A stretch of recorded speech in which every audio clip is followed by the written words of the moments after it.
Thank you for joining us for today's e-learning on entering labor in MobileTech. We have Aaron Sparks as our guest speaker today, but before we get started, I'd just like to mention that all attendees will be muted during the webinar.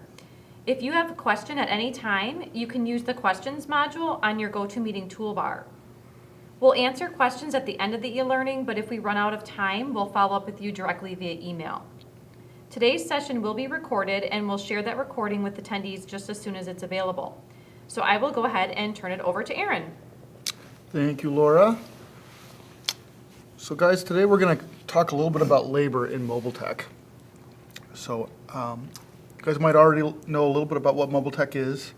MobileTech allows technicians to use a device out in the field to do a lot of things, and one of those things is labor entry, to enter their time in for jobs or for unbilled opportunities and push that information back to the host or your GP signature ERP system. So what I'm going to talk a little bit about today with regards to labor are there's two different types of labor, unbilled and billed labor, but there's also two different methods of entering labor. I'm going to kind of talk to a little bit about the manual labor entry, and I really think it's really important for everyone to know how to enter something manually, even if you use an automated labor entry system, kind of like a time in and time out. I will discuss in detail about time in and time out, and then we'll kind of cover some other things like how to use work crews and technician helper entry and so forth. So I'm going to kind of jump right into our my test system really quick here. And okay, so I kind of went into the system and added a couple different service calls for today. But what I'm going to first talk a little bit about is the kinds of labor. So as I told you a little bit before, there's unbilled and billed labor. So unbilled labor is a labor entry that is entered that's not entered against a job or a service call. And billed labor is entered against a service call or a job. I'm going to kind of walk through unbilled labor because I think it's probably the most streamlined and makes the most sense in regards to ease of use. And then we'll kind of walk through a manual labor entry, and then I'll walk through a time in and time out labor entry record. So as you can see, I have my service calls. I'm going to go to the appointment section here. And as you can see, I have a couple different things on my appointment list here. But instead of going into any of my appointments, I'm going to go to my time entry section here. And I'm going to add what's called an unbilled labor entry record. So if I go up to the top right-hand corner, there's an action button or a hamburger button that you can go ahead and click. And what happens is once you click it, you have an action menu to add an unbilled labor entry record. So unbilled would be kind of for, sick time or a training session, or maybe a guy cleaned his truck for 10 or 15 minutes or an hour at the end of the day, and he needs to go ahead and submit labor that doesn't go to a particular job or a particular customer. So if I click the add unbilled entry here, I get to go ahead and put in some information with regards to my labor. As you can see here, I have an entry type, employee, date, pay code, and hours. All right. So one of the very first things that I'm going to do here is obviously it auto-populates with unbilled labor and my name, which is my employee name is Alan Flint in this environment. And I have the opportunity to go ahead and put in a date or keep what defaults. Now, MobileTech is going to default today's date, but there are certain occasions where a technician may need to backdate something, so you can do that right here and go ahead and backdate it if needed. Okay. The next thing that they're going to be able to do is enter a pay code. Now, as you can see, my labor already populated with an hourly pay code. You can set up defaults in the MobileTech admin module to default pay codes for guys, whether it's unbilled or billed labor. A lot of times we see that 90% of all the pay codes that are entered could be a certain pay code like hourly or straight time, something like that. And then there's 10% exceptions where they would enter a different kind of pay code like overtime or double time, holiday pay, these kind of things. So I'm going to go ahead and keep it as hourly, and then I'm going to go ahead and enter my hours. So say I worked an hour at the end of the day and I cleaned my truck. Okay, so there's a description right at the bottom here that allows the tech to go ahead and give some sort of description. And I think that comes in handy, especially if they're using the overtime pay code or some sort of pay code that they should maybe explain why they needed to use it.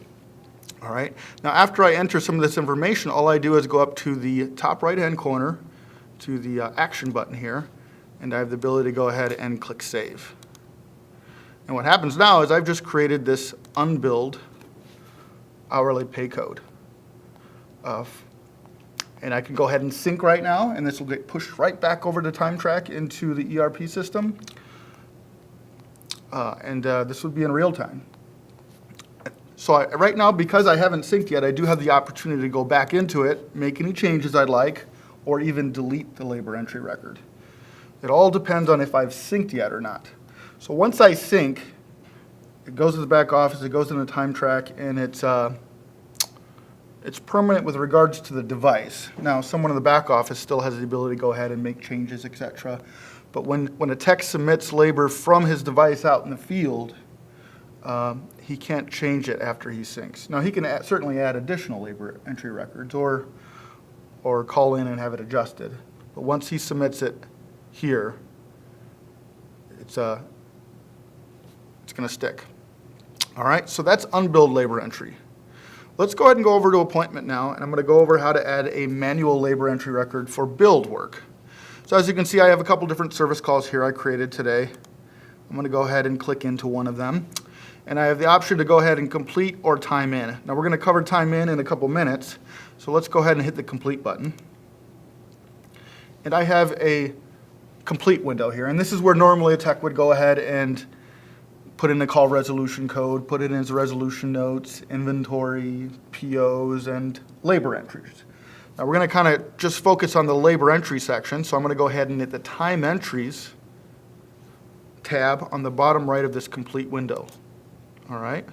Now this is going to allow me to manually enter a labor entry record for this service call. So if I hit the plus button in the top right,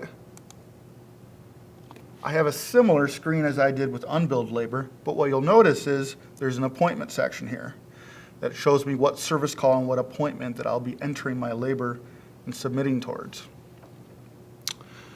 So I can go ahead and enter my entry type and my employee information.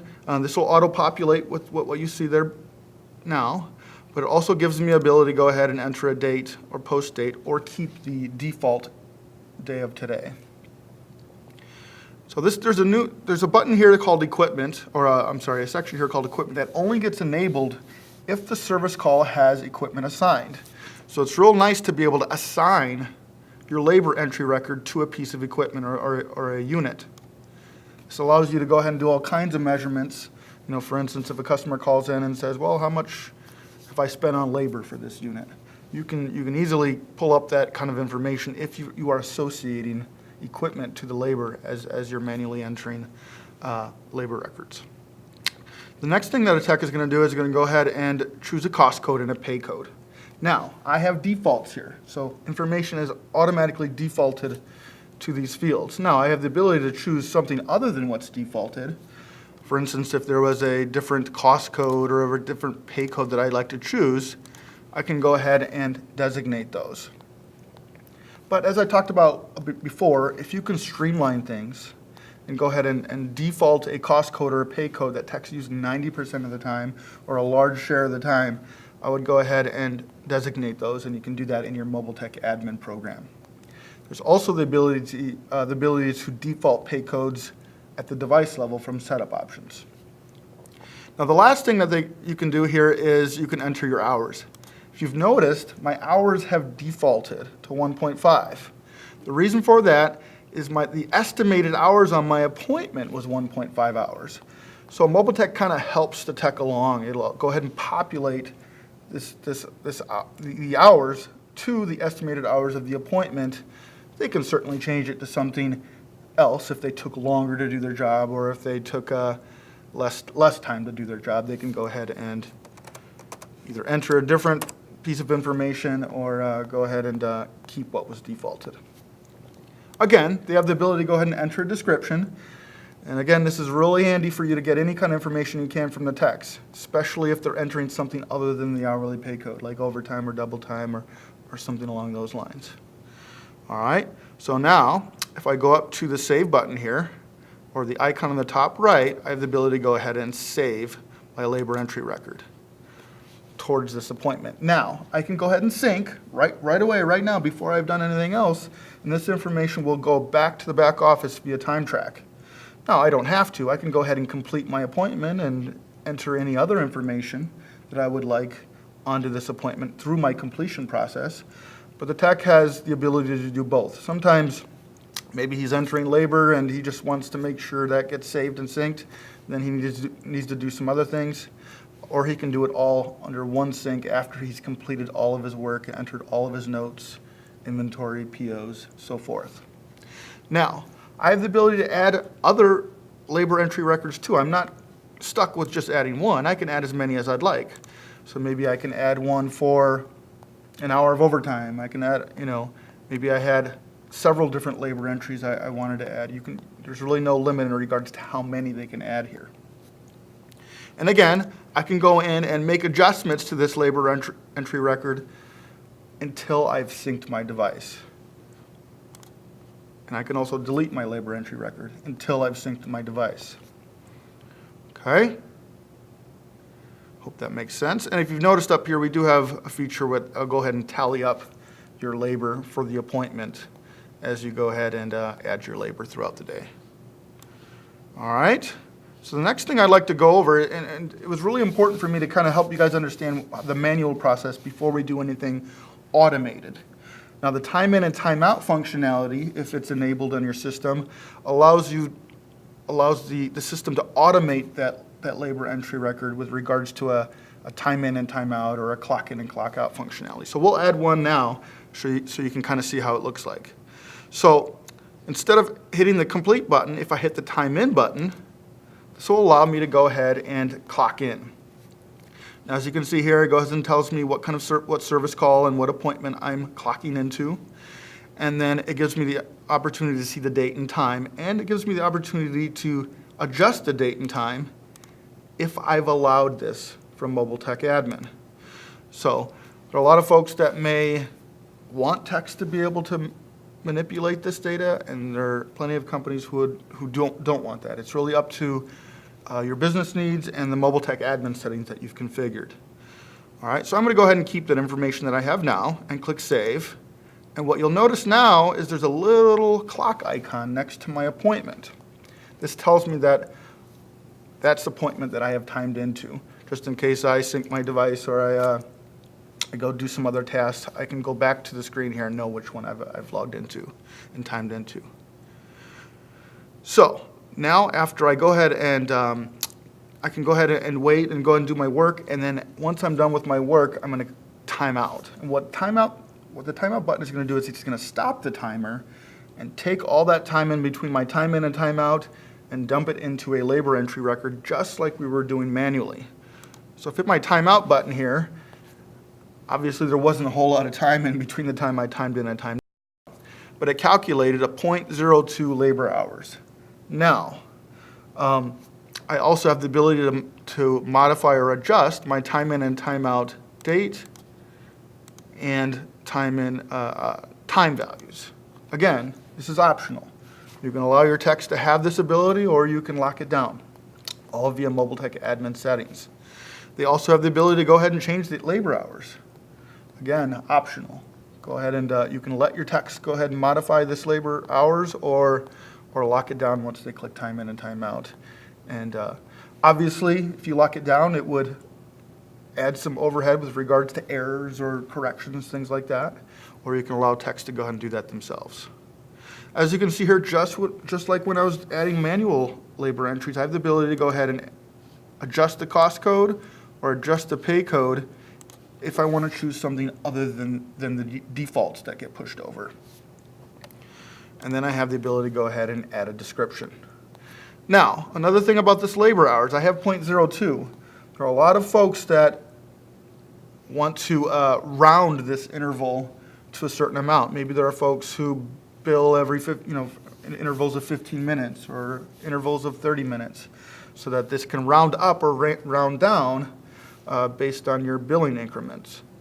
And you can go ahead and set something like that up in MobileTech admin, and that's called time log rounding interval.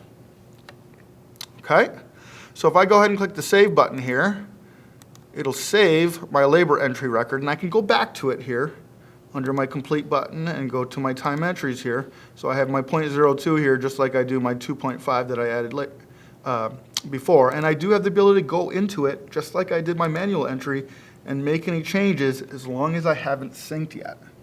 So obviously if you've noticed, I'm stressing this whole idea of until you sync. Because once it gets synced, it's a permanent record, at least with regards to MobileTech. But still can go ahead and get adjusted from the back office if you've made an error or a correction is needed. I also have the ability to delete this record, just like the manual entry record. So this time in and time out functionality, while it captures timestamps, it's really kind of doing the same thing the manual entry was doing, with the exception of using this time in or time out or clock in, clock out functionality to capture the hours with regards to the labor entry record. Okay? So at this point, I would go ahead and move forward and put in my resolution notes and my POs and my inventory and complete my appointment and sync all this to the back office. But as I said before, labor entry records will sync over immediately if you click sync, whether you've completed your appointment or not. All right. So the next I'd like to cover is using work crews and using technician helper. Work crews is a fun tool that allows you to go ahead and I'll go ahead and go back to another labor entry record so you can see. If I want to add another labor entry record and I hit the save button here after I've entered all my information, you notice I have a work crew option. So this allows, so if I'm entering 1.5 hours towards this service call, maybe I have a whole crew of guys here that maybe they don't have devices, but they're a part of my crew. You can set up work crews in Time Track, and you can add employees to those work crews. And then once you're in MobileTech here and you choose work crew, you have the ability to go ahead and choose that work crew and go ahead and add labor entry records for anyone in that work crew. So as long as you're part of the work crew and you have a device and a MobileTech user, you have the ability to go ahead and enter labor for all those employees within that work crew. So as you can see here, I have Kathy, Alice, and Barbara, and myself. But say Alice wasn't here today, so I won't be entering a labor entry record for them. But we all took 1.5 hours to do this job, and I'm going to go ahead and click the plus button, and it'll go ahead and create 3 different labor records for all the different people that I have in my crew. So I have one for Alan, one for Barbara, and one for Kathy, all for 1.5 hours. So it streamlined that process of being able to enter a labor record for my whole crew if we all did the same kind of work. Okay? And all of this is set up within Time Track options in GP Signature. And you can set up work crews, and you can go ahead and add employees to those work crews, and then those people who are using MobileTech and are part of a crew can go ahead and see that information and enter labor for those employees. All right, the last one is use technician helper. This is another setting that you can turn on in MobileTech admin. So if I hit the plus button here to add another labor entry record, I know I'm adding a lot of labor entry records here, but that's okay. Obviously, my name populates as Alan Flint because I'm the MobileTech user. I'm the one who's set up to use this MobileTech user. But say I'm a tech who has a helper that's following me around and kind of learning on the job, and I need to enter time for him because he doesn't have a device, but I do. I can go ahead and click the action button on the right of the employee section here, and I can go ahead and pick any other employee I'd like to enter labor for. So maybe Andrew is my technician helper. I can go ahead and enter a labor entry record for him because he does not have a device. Go ahead and click save, and it actually creates that labor entry record just like I would if I was manually entering the record myself. So as you can see here, there's all of my appointment total of all my hours here. We've kind of covered all the different areas of entering a manual labor entry record and an unbilled labor entry record, using timeout and the work crew and the technician helper. The other thing I'd like to talk about here is the time entry section over here. I'm going to go ahead and click on it. This section shows me all of the labor that I've entered on my device. And one of the things that I'd like to stress here is this is just what I've entered. I know a lot of folks kind of use this for purposes, I think, that can be confusing. For instance, if your back office staff made a change to one of these labor records, say, so maybe you accidentally put in 3 hours and it should be 2 hours. Once they make that change in GP, you won't see the correction here on the time entry section here. It'll only be in the back office. So what that means is this is a record of everything you've entered. But if you wanted to see official timesheet of all your labor, what you want to do is run what's called a timesheet report. If I go up to the very top right, there's a action button that you can click, and there's a run report for all and a run report for employees. What this will do is it'll request a report from the back office and send you a PDF in your email with all of your official labor for this week or the previous week or whatever week that you're looking at, based on your selection at the top there under time entries. So I can run a report for everyone, or I can run a report for a specific employee, especially if I'm a part of a work crew or I have a technician helper. Maybe I want to run a report for just that person, or if I want to run a report for everyone, I can do that. Once I sync, the system will go ahead and send me that time report PDF in my email, and I can go ahead and review it, have the back office make adjustments, maybe run it again, and once it's all correct and what I feel is what it should be, I can go ahead and forward that off to my manager or the payroll folks. Okay?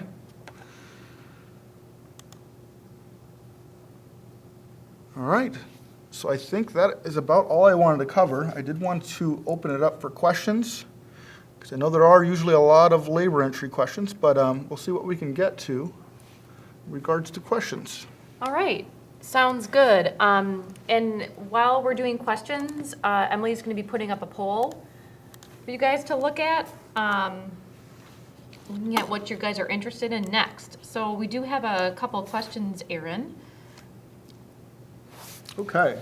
So the first question is there a way for the date to default onto the time entry according to the estimated date, just like the estimated hours? So usually the appointment is for the current date. So that's an interesting question. And I wonder if the question is if the date is for yesterday or for a week from now. It's a little confusing about why the date would not be to today's date. So maybe that's a question we can kind of follow up on with you, Megan, and kind of get a little bit more particulars. I have another question here from Megan. It says, do the labor helpers have to have a record profile in MobileTech? No, they do not. They just have to be created as an employee in GP, and they have to be a registered time track user. Hope that answers your question. Can you use time in and time out for a crew? No, you cannot. There are two restrictions with time in and time out. You can't use time in and time out for unbilled labor entry, and you cannot use it for a crew. I think probably the reason you can't, Jeff, is because it's a little misleading with regards to using time in and time out for several people. I would think that it would make sense with one employee, but it gets a little trickier with several employees. I hope that makes sense. Okay, that's all the questions we had. Remember that we're still going to go through a couple slides. If any other questions, if you think of any other questions, you can go ahead and send them in. It looks like service management setup options and MobileTech admin options are popular ideas for our next e-learning. We did have one more question come in, Aaron. Since we have time, we can go ahead and look at that one. Sure. This is from Amanda. On an unbilled entry, clean out my truck. That's a good example.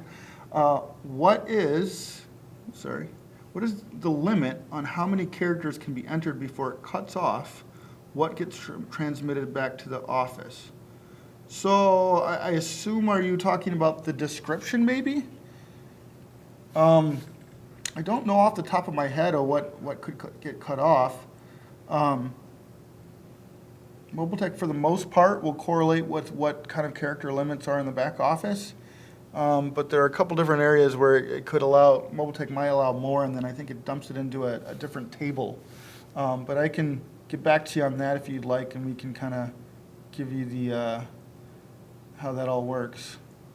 But I assume you're talking about description. But I can kind of clarify that with you. She is talking about description, Aaron. Okay. And I wonder if I guess my first question would be, I'm a little surprised that there'd be a lot of data that go into the description. And I wonder if it's too much data going into the description, maybe it's a little better to be used as a node instead of a description.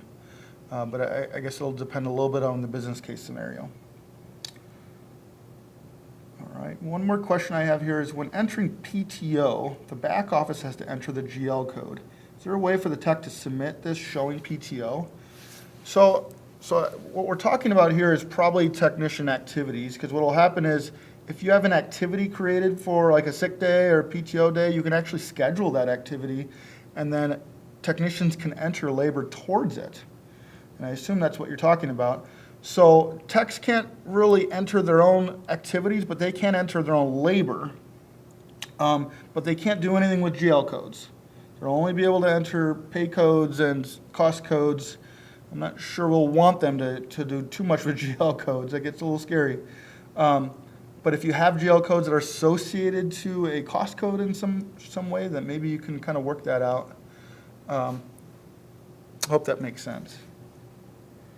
All right, I have another question here. Go ahead.